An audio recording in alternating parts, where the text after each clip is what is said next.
नमस्कार मित्रांनो, स्वागत आहे तुमचं आपल्या गाववाल्या टेकी मराठी यूट्यूब चॅनलवर. आज आपण पाहणार आहोत की कुसुम सोलार योजने म्हणजे सोलार पंपसाठी अर्ज कसा करायचा. आपल्या घरून मोबाईलने किंवा लॅपटॉपच्या सहाय्याने तुम्ही अर्ज करू शकता. तर कुठलाही उशीर न करता आपण मेन मुद्द्यावर आणि व्हिडिओ सुरू करूया. तर चला मग व्हिडिओ सुरू करूया. सर्वात अगोदर तुम्हाला या वेबसाईटवर यायचं आहे. या वेबसाईटवर आल्यावर याची लिंक मी डिस्क्रिप्शन देईल, तिथून सुद्धा तुम्ही डायरेक्ट इथे येऊ शकता. या वेबसाईटवर आल्यावर इथे काही तुम्हाला सूचना दिसतील. ह्या सूचना तुम्हाला वाचून घ्यायच्या नीट व्यवस्थित येत्या आणि त्यानंतर तुम्हाला इथं कट करायचा. कट केल्यावर बघा अशा प्रकारचा इंटरफेस येईल. इथे तुम्हाला विचारलेला गेला आहे पहिला प्रश्न, is existing diesel pump user, म्हणजे तुम्ही डिझेल पंप युजर आहात का, म्हणजे तुम्ही डिझेल पंप वापरता आहात का. जर येस केला तर मग तिथं तुम्हाला बाकी त्या डिझेल पंपाची माहिती द्यावी लागेल. जसं डिझेल पंप कशावर चालतं, एक्झिस्टिंग पंप आहे का, नवीन घ्यायचा आहे, त्यानंतर किती HP ची मोटर आहे, इफिशियन्सी काय, संपूर्ण माहिती तुम्हाला द्यावी लागेल.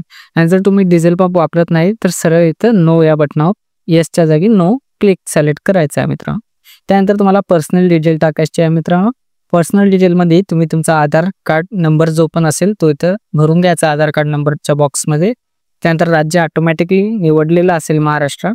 त्यानंतर तुम्हाला लँड डिस्ट्रिक्ट म्हणजे ज्या जिल्ह्यात तुमची जमीन आहे ते निवडायचं आहे. त्यानंतर तालुका निवडायचा आहे आणि तसंच गाव निवडायचं आहे, कोणत्या गावात तुमची जमीन आहे अशा प्रकारे. त्यानंतर इथं मोबाईल नंबर टाकायचा आहे. ते बॉक्स ओपन होऊन जाईल तुम्ही माहिती भरत गेलात तर. त्यानंतर तुम्हाला तुमची कॅटेगरी निवडून घ्यायची आहे. कॅटेगरी निवडल्यावर तुम्ही ईमेल ॲड्रेस टाकायची इच्छा असेल तर टाकू शकता, नाही टाकायचं असेल तर सोडून देऊ शकता. त्यानंतर अजून एक प्रश्न, is your mobile number link with Aadhaar, म्हणजे तुमचा मोबाईल नंबर आधारसोबत लिंक आहे का. येस किंवा नो मध्ये तुम्हाला सांगायचं. अशा रीत्या तुम्ही हे फॉर्म पहिले ॲड करून घ्यायचा आहे. आणि एक मित्रांनो इथं वर सेफ विलेज नावाचं लिस्ट दिसत आहे, त्या लिस्टवर क्लिक करून तुमचं नाव त्या लिस्टमध्ये आहे का बघून घ्यायचं आहे. खाली आता इथे पेमेंट फॉर ऑनलाईन ॲप्लिकेशन आहे, त्याच्यावर क्लिक करायचं आहे. त्याच्यानंतर तुमच्यासमोर असं तुम्हाला तुमची किती जमीन आहे त्यानुसार तुम्हाला किती HP ची मोटर लागेल हे इथे सांगण्यात आलेलं आहे. ते व्यवस्थितरित्या बघून घ्यायचं आहे आणि आपल्याला पुढे त्या हिशोबानं किती HP ची मोटर लागणार आहे ते सिलेक्ट करायचं आहे. त्या प्रोसीड टू पेमेंट या बटनावर क्लिक करायचं आहे आणि फक्त 6 रुपयाची पेमेंट होणार आहे मित्रांनो.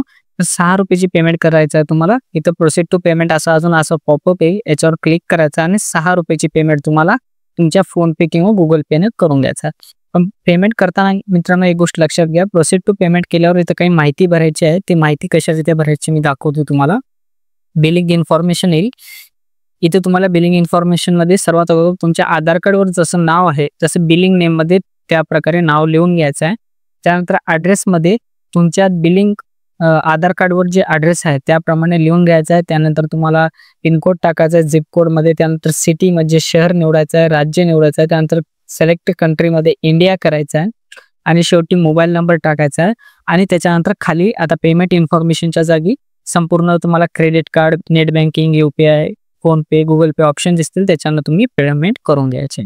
तर मित्रांनो तुम्हाला मी जसं सांगितलं होतं की सेफ लिस्टमध्ये तुमचं नाव आहे का पाहून घ्यायचं आहे.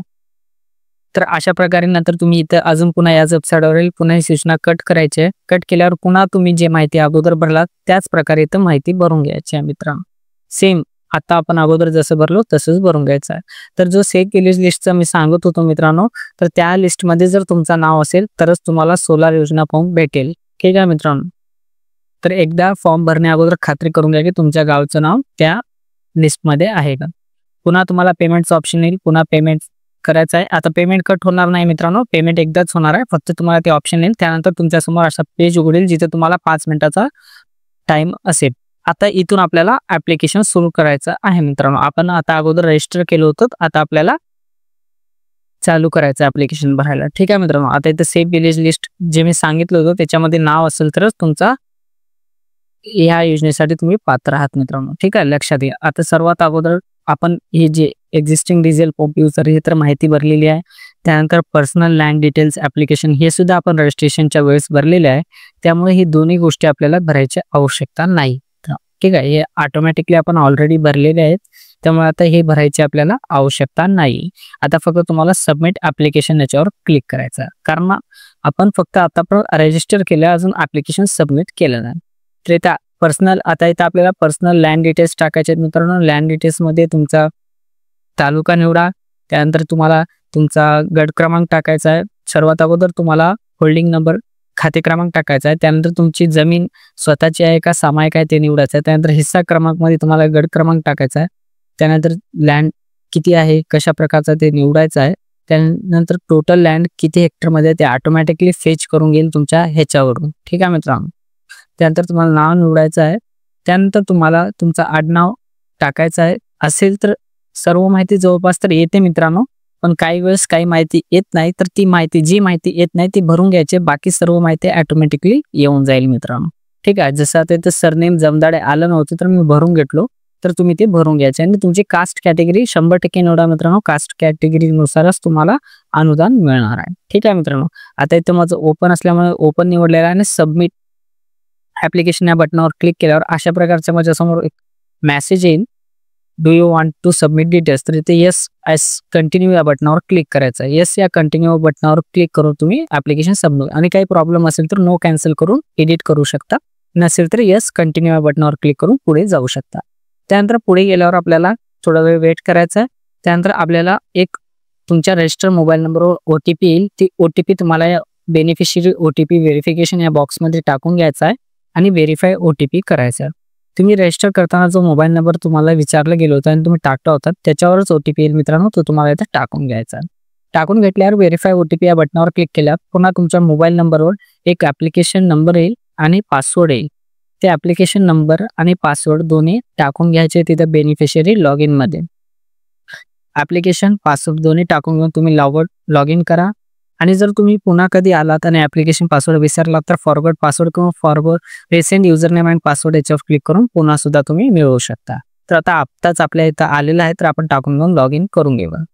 तर लॉग इन केल्यावर तुमच्यासमोर अशा प्रकारचा काही डॅशबोर्ड म्हणजेच इंटरफेस ओपन होईल.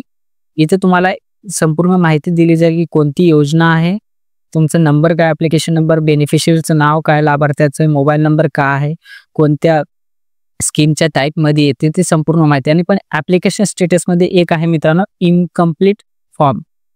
इनकम्प्लीट फॉर्म आपल्याला कंप्लीट करायचा आहे मित्रांनो. ठीक आहे. तर त्यासाठी complete your form go ahead या खाली पिवळ्या कलरच्या बटनावर तुम्हाला क्लिक करायचं आहे. याच्यावर क्लिक केल्यावर आता ॲप्लिकेशनची जी माहिती होती 1 आणि 2 हे ऑलरेडी आपण भरलेले आहेत. त्यासाठी इथे काही छेडछाड करायची आवश्यकता नाही. हे संपूर्ण माहिती व्यवस्थित अगोदरच आपण भरलेली आहे आणि त्यानुसारच इथे ती माहिती येणार आहे. आता आपल्याला फक्त खाली स्क्रोल करायचा आणि जे उर्वरित माहिती आहे ज्याच्यामध्ये भरलेली नाही ते भरायची आहे. तर हे 2 तर ऑलरेडी भरलेले असतात, त्यामुळे आपल्याला इथे काही छेडछाड करायची आवश्यकता नाही आहे. फक्त आपल्याला स्क्रोल डाऊन करायचा आणि खाली इथं ॲप्लिकेंट रेसिडेंट डिटेल्स म्हणजे तुमचा रहिवाशी पत्ता विचारला गेला आहे. तर सर्वात अगोदर तुम्हाला घर नंबर टाकायचा आहे. त्यानंतर लँडमार्क असेल तर लँडमार्क टाका. त्यानंतर जिल्हा निवडा. त्यानंतर तालुका निवडा तुमचा. त्यानंतर तुमच्या गावचं नाव निवडा आणि पिनकोड टाका. ठीक आहे मित्रांनो. अशा रीतीने तुम्ही तुमचा ॲप्लिकंट रेसिडेंट ॲड्रेस निवडून घ्यायचा आहे. तुम्हाला माहीत नसेल तर आधार कार्डवर बघा, त्यानुसार तुम्ही भरून घ्या. त्यानंतर irrigation source history, type of irrigation म्हणजे तुमचा जो पाणीचा स्रोत कोणता आहे. ठीक आहे मित्रांनो. टाईप ऑफ इरिगेशन सोर्स म्हणजे तुमचा जो पाणीचा स्रोत कोणता आहे, विहीर आहे, बोरवेल आहे, का आहे ते तुम्हाला इथे निवडायचं आहे तुमच्या, आणि तो तुमच्या सातबाऱ्यावर सुद्धा असायला हवा मित्रांनो, लक्षात घ्या. त्यानंतर इरिगेशनची जे पण माहिती असेल ते तुम्हाला इथे निवडायचं आहे. त्यानंतर इथं क्रॉप डिटेल्समध्ये तुम्ही खरीपमध्ये किती पिकं घेतलेत गेल्या वर्षी आणि रब्बीमध्ये किती पिकं घेतलेत ते तुम्हाला इथं सांगायचं आहे. आता इथे दोन्ही जागी खरीप आहे, तर मी अजून ते फॉर्म भरलेला नाही. मी तुम्हाला दाखवण्यासाठी सगळे पॉईंट चेक करत होतो, तर त्यासाठी मी एकच निवडलेला. आता जसे इथं मी इरिगेशन टाईपमध्ये माझा जो बोरवेल आहे तर मी बोरवेल लिहिलेला आहे. आता किती फीट आहे बोरवेल ते सांगायचं आहे. इथे तुम्हाला काही नोटिफिकेशन येईल की केवढं असायला हवं, त्यानुसार तेवढी फीट तुम्ही इथं टाकून घ्यायला आहे. तेवढी डेप्थ इथं टाकून घ्यायची, म्हणजे तुमचा बोर किती खोलीचा आहे तो टाकायचा आहे. त्यानंतर इरिगेशन मोड म्हणजे तुम्ही पाणी शेतात कोणत्या रीत्या सोडता, तुषार सिंचनानं सोडता का ठिबक सिंचनानं का डायरेक्ट सरळ पाणी पाईप लावून सोडता, ते तुम्हाला इथे इरिगेशन मोडमध्ये सांगायचं आहे मित्रांनो.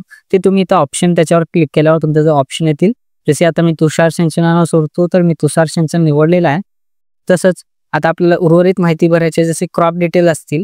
क्रॉप डिटेलमध्ये आपल्याला खरीप गेल्या वर्षी, ठीक आहे मित्रांनो, किती पिकं घेतले मित्र, कोणते विचारत नाही तुम्हाला, किती पिकं घेतले तुम्हाला इथे टाकायचं आहे.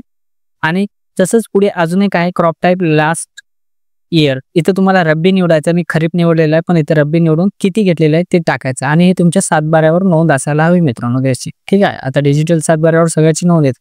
त्यानंतर फॉर्म रिक्वायर्ड, आता तुम्हाला कितीचे पंप रिक्वायर्ड आहे ते सांगायचं. रिक्वायर्ड पंप टाईप डीसी लिहायचं आहे मित्रांनो. त्यानंतर इथं पाण्यातील मोटर, आता समजा तुमचा जो बोरवेल असेल तर पाण्यातील मोटर राहील, विहीर असेल तर पाण्याबाहेरची मोटर राहील, किंवा तुम्ही पाण्यातली सुद्धा घेऊ शकता विहीरला. ती तुमच्या मनावर आहे, जे निवडायचं ते तुम्ही निवडू शकता. त्यानंतर पंप कॅटेगरीमध्ये वॉटर फील्ड हाच ऑप्शन असू द्या मित्रांनो. ठीक आहे, बाकी तुमच्या मनावर आहे. डीसीला डीसीच राहू द्या, कारण आपल्याजवळ डीसी चालतो. पण रिक्वायर्ड पंपमध्ये पाण्यातील आहे की पाण्याबाहेरील ते तुम्ही निवडायचं आहे. पंप कॅटेगरीमध्ये वॉटर फील्ड ठेवा. त्यानंतर पंप कॅपॅसिटी, जसे मी अगोदर सांगितलं होतं की तुम्हाला पेमेंट करण्याच्या अगोदर तुमच्या जमिनीसाठी किती पंप रिक्वायर्ड आहे ते सांगितलं गेलं होतं. तर इथं त्यानुसार तुम्ही पंप कॅपॅसिटी निवडून घ्यायचे, 3 HP की 5 HP 7 HP जे पण असेल ते. त्यानंतर इथं आता बाकीची माहिती काय भरायची नाही. इथे तुम्हाला तुमच्या पंपसाठी किती खर्च येत आहे ते सांगत आहे. तर 1,70,300 रुपये ते खर्च येत आहे. पण मित्रांनो आता आपल्याला लाभार्थी म्हणून किती रुपये भरायचे, तर इथं बघा मित्रांनो 17,030 रुपये फक्त मला भरायचे, म्हणजेच 10% मला भरायचे. बाकीचे 90% ही सबसिडी गव्हर्नमेंट देणार आहे. त्यासाठी आपल्याला गव्हर्नमेंट सबसिडीसाठी काय करावं, इथे बँक डिटेल्स भरायचे आहेत. बँक डिटेल्समध्ये आपल्याला सर्वात अगोदर आपला अकाउंट नंबर टाकायचा आहे, जो पासबुकवर असेल. शक्यतो आधारला जो अकाउंट नंबर आहे तोच द्या मित्रांनो, लिंक असलेला, आधारला लिंक असलेला. त्यानंतर अकाउंट होल्डर नेममध्ये जो लाभार्थ्याचं जे पासबुक देत आहात लाभार्थ्याचं त्याचं नाव लिहायचं आहे. त्यानंतर अकाउंट टाईप करंट आहे का बचत आहे ते टाकायचं आहे. IFSC कोड टाकायचा आहे. IFSC कोड टाकल्यावर बँक नेम, MCR कोड सगळे ऑटोमॅटिकली फेच होऊन. त्यानंतर आता आपल्याला काही डॉक्युमेंट अपलोड करायचे. तर पहिला आहे 7/12 मित्रांनो.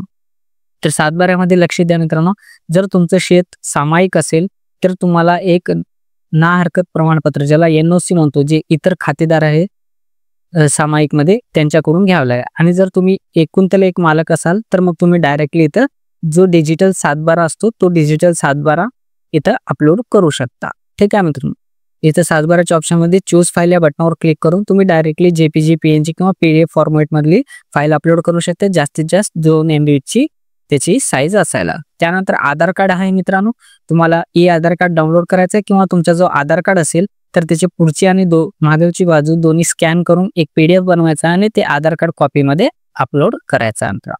आता इथे मी तुम्हाला 7/12 सांगितलेला आहे, आधार कार्ड सांगितलेलं आहे. अशाच प्रकारे तुम्हाला तुमचा बँक पासबुक बी अपलोड करायचा आहे, किंवा कॅन्सल चेक पण अपलोड करू शकता. पण आपल्या शेतकऱ्यापाशी जास्त करून पासबुक असतो, तर बँक पासबुक करा. त्यानंतर एक पासपोर्ट साईजची तुमची फोटो इथं अपलोड करायचे. ही सर्व फोटो अपलोड केल्यावर ही संपूर्ण माहिती व्यवस्थितरित्या वाचून घ्यायचा आहे. इथं आपला गट क्रमांक लिहिलेला आहे तो बरोबर आहे का तपासून घ्यायचा आहे.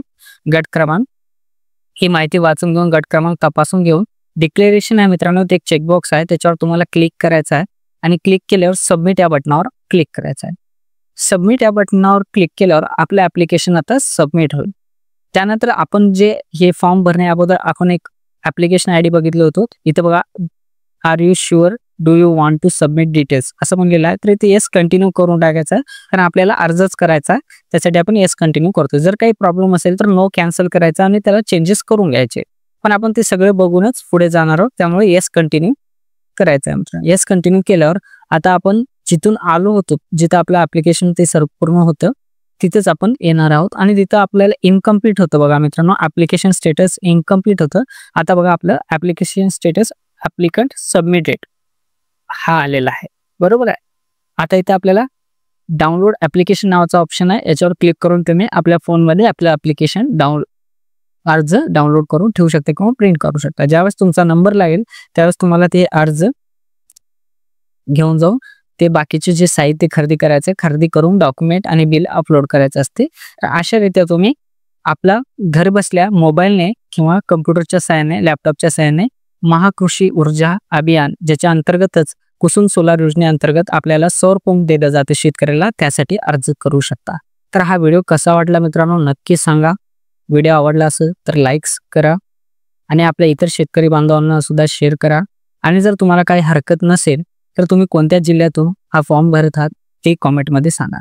तर पुन्हा एकदा भेटूया मित्रांनो अशाच महत्त्वपूर्ण व्हिडिओ सोबत. तेव्हापर्यंत जय हिंद, जय महाराष्ट्र, राम राम मंडळी.